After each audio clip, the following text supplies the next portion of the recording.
Bapak, Ibu, saudara-saudari yang terkasih, keempat lilin Advent telah dinyalakan. Dan ini menandakan bahwa kita dengan penuh iman mau menyambut kedatangan Sang Juru Selamat. Saudara-saudari yang terkasih, kalau kita perhatikan lilin Advent, kita melihat bahwa lilin pada minggu pertama dan minggu kedua sudah pendek.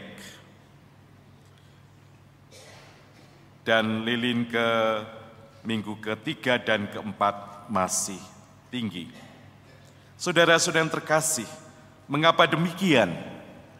Karena kalau lilin bernyala, maka batang lilin akan meleleh. Istilahnya kalau disebut adalah lilin tadi menghabiskan dirinya sendiri.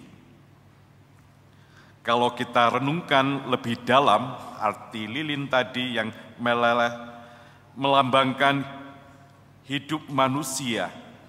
Ketika dia mau mengorbankan hidupnya, ia akan menjadi terang, akan bersinar, dan ia akan menjadi teladan bagi sesama.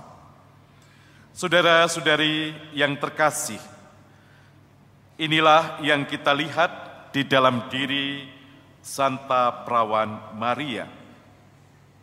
Ketika malaikat datang kepadanya dan memintanya untuk menjadi bunda Sang Penebus, sama seperti manusia yang lain, Maria juga punya perasaan takut, terkejut, ragu-ragu, khawatir, dan cemas. Namun apa yang dilakukan oleh Bunda Maria? Maria mau tetap mendengarkan apa kata malaikat.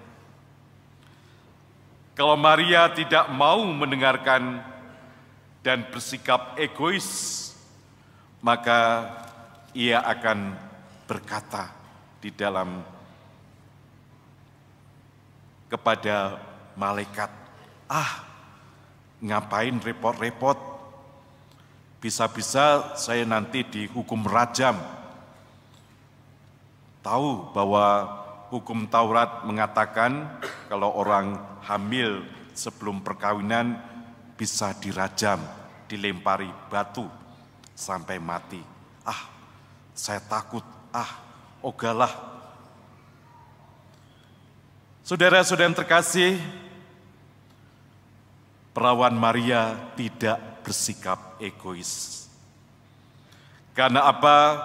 Karena bagi Bunda Maria, bagi Perawan Maria, karya keselamatan Allah lah yang harus terjadi. Maka saudara-saudari yang terkasih, setelah pergumulan, setelah mempertimbangkan, akhirnya kita melihat jawaban Bunda Maria yang penuh iman. Aku ini hamba Tuhan, terjadilah padaku menurut perkataanmu.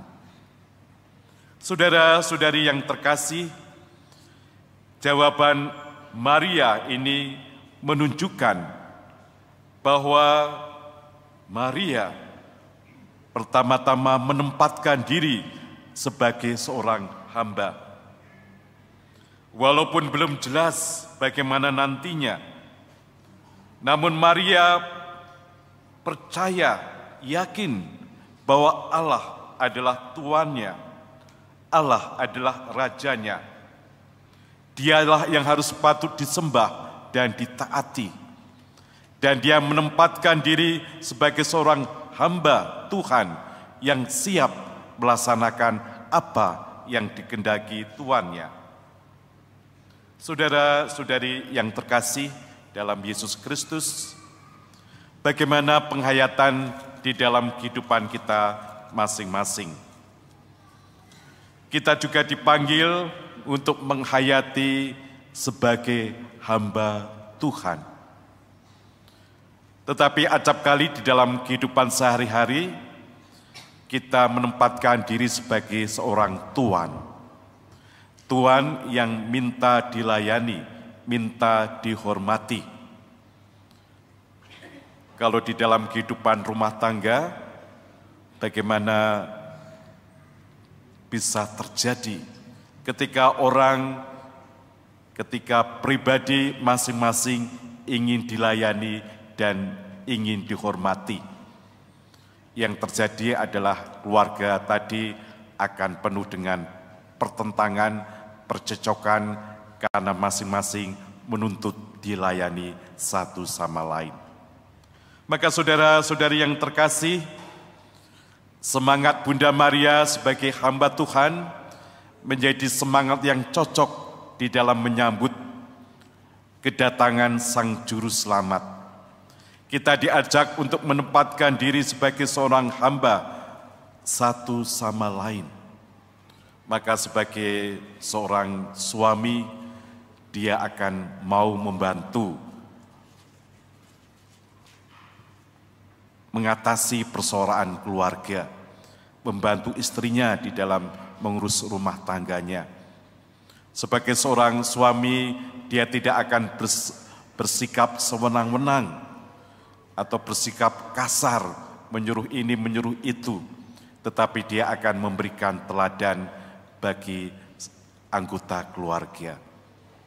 Begitu juga bagi seorang istri, dia juga akan menghargai suami, akan memuji suaminya, akan menempatkan keluarga sebagai suatu suasana yang penuh kasih, kesejukan. Dia akan mengelola kata-katanya sehingga tidak menimbulkan sakit hati di dalam keluarga. Begitu juga anak-anak akan membantu mengatasi masalah rumah tangga. Dia tanpa disuruh akan menyapu, mengepel, dan membantu di dalam rumah tangga. Karena anak menyadari bahwa dia juga harus ikut serta di dalam kehidupan rumah tangga yang baik.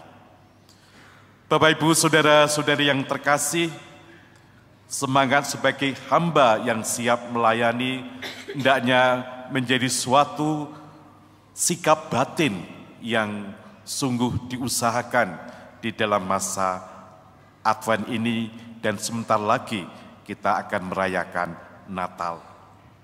Kemudian yang kedua, saudara-saudara yang terkasih, Maria memberikan contoh bagi kita semua bahwa Allah dan rencana keselamatannya adalah lebih penting daripada kepentingannya sendiri. Maka kata Maria tadi, terjadilah padaku menurut perkataanmu itu.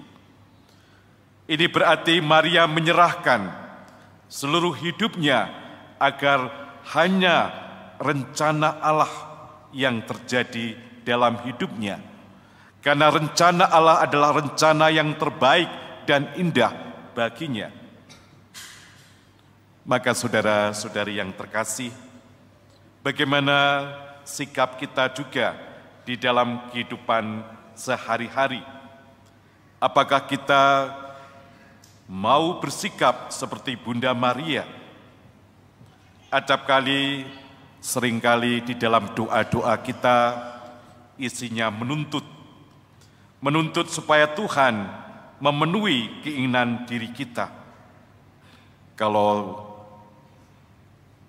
kita merasa bahwa doa-doa kita tidak dijawab, kita tidak mau berdoa, kita ngambek.